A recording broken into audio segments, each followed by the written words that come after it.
So my Switch 2 has finally arrived here at the studio, and I didn't actually pre-order this. I just went and purchased it on launch day. They tried to create all this fake FOMO and hype that this thing was going to be hard to get. On launch day, Amazon had loads of stock. Game UK had loads of stock. There was so much stock, I actually ended up buying 2 by mistake. I was just like ordering stuff and ended up having 2. So we're actually going to give one away at the end of this video, but more details on that after we've taken a look at the new console. For some reason, the seal was already broken when mine arrived, which I hope there's a console in here and it's not being stolen. But $449 is what gets you the Nintendo Switch 2. And there's been a lot of complaints about that price. And I completely understand. Like, it's in the ballpark of more of those higher end hardcore handheld consoles that you can get that obviously use Steam and have like Windows 11 on them and stuff like that. And to obviously be fully integrated into just the Nintendo ecosystem is quite a lot of cash. But I do also feel like Nintendo is going for a slightly different gamer than they ever have tried to target before with this new launch. And that's visible by the whole vibe of the console. Like, it's much more pro looking with these black Joycon 2s instead of the fun, exciting colors that they normally use on Nintendo products. First impressions of the Switch 2, I love the new Joycon 2s and how these magnetize into place.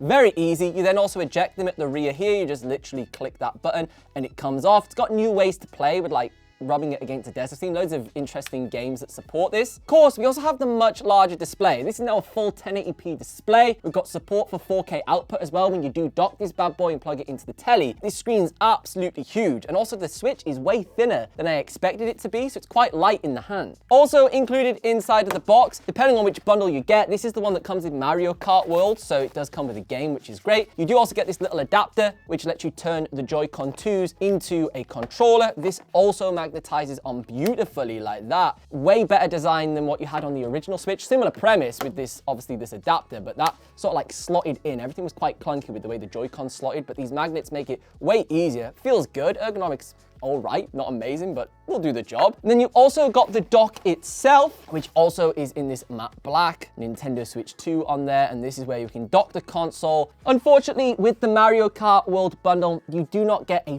physical copy of the game, but you do get a code. This code obviously is going to be a digital download of the game, and we've got increased storage on the new Switch 2 from 64 gigabytes up to 256 gigabytes, plus also still support for those micro SD cards. So loads of internal storage now straight off the bat for us to actually get this set up and check out some of these new games. If you are an existing Nintendo customer, setup is very fast and easy. You can use your existing account, transfer all of your data over to your new console, and in around 5 to 10 minutes, you're up and running. The UI is exactly the same as the pre-existing Nintendo Switch. Nothing's really changed here, which in a way doesn't really make it feel like a brand new generation. It feels more like a Nintendo Switch Pro. Looking on the store, it's very easy to understand which games do support the Nintendo Switch 2. They've got great labeling on them. Brand new launch games such as Mario Kart World, adding free roam elements, the graphics look unbelievable, and highlight the performance gains from that new NVIDIA custom chip, which is rumored to give you around 10x the graphics performance of the previous generation. This lets us play more demanding games such as Cyberpunk 2077, Fortnite, and also Hogwarts Legacy. But there is a slight problem. The screen is way too reflective. So I've even tried turning the lights off to play Cyberpunk. It's on full brightness, this screen right now, and like it's pretty dark in here other than the window. It's virtually impossible to play it. Like, it's so dark. I keep falling off the ledge basically. Like, I have to like proper have a look to see where we're going, which kind of isn't ideal. Titles like Cyberpunk, although they perform pretty well, they're almost impossible to play on this display. And that's because of the dark scenes in the games with a lot of shadows and nighttime. And a majority of the gameplay in Cyberpunk are stealth missions in the dark. So it's a little bit frustrating from that aspect. Same issue with Hogwarts Legacy. That game obviously has day to night cycles as well, but when you're inside of Hogwarts and you're running around the castle, it's pretty dark. More traditional Nintendo titles don't fall victim to this issue. Mario and Zelda, games that are more saturated and have more vibrant colors and brighter scenes, they look brilliant on the Switch 2, better than ever. The Joy-Con 2s are also way better. They're slightly larger, more comfortable to use, have fixed the stick drift issues with the new analog sticks, and have way stronger rumble effects. You can detach them from the console and use the kickstand that has quite a lot of adjustability. And there's the new C button on the right Joy-Con, which is used for chat features and communication, which will quick launch this this menu, and I'm guessing this is the feature Nintendo players wanted.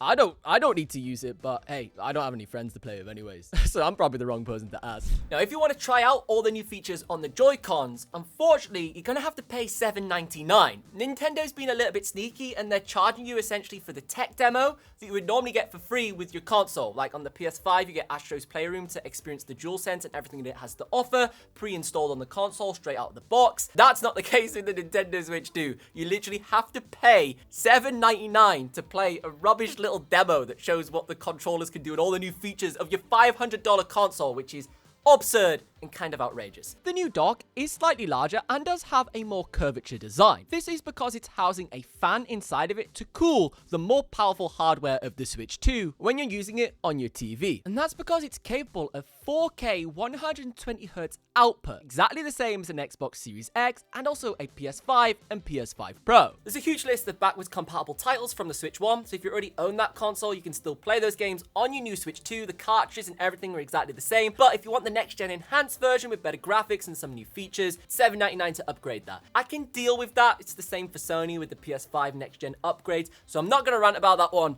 I'll let it slide. The most attractive part of the Nintendo Switch 2 is the fact that it just works. Its simplicity is beautiful. Of course, there are other handhelds in the market that are more powerful, have a larger range of games that are supported, but the Switch 2 just works. You turn it on, the user interface is easy to navigate, and the games are already pre-optimized. You don't need to mess about with graphics settings, different DLSS frame generation modes to get the best performance out of the title. It removes all of that friction and just focuses on the most important thing, which are the video games. Steam Deck, Asus ROG Ally, all of the different handhelds, they have obscene fan noise. As soon as you play on them for like 10-15 minutes, the fan kicks in and you're disturbing everybody around you, so you have to literally leave the room. They're that loud, especially the Steam Deck.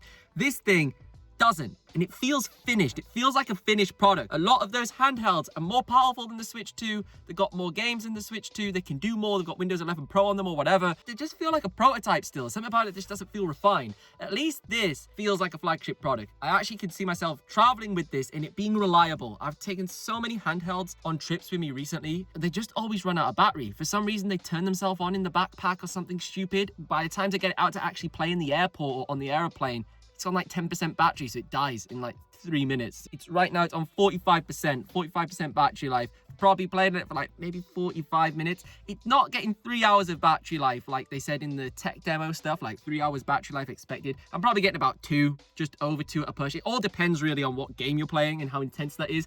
I'm not really playing simple games. I'm on like Cyberpunk, the bigger, more complex stuff that's a bit more mature, but it's more than good enough. It is usable outside. You can see I'm outside right now. It is usable to an extent. It's just obviously I can't be playing the night mission on Cyberpunk outside.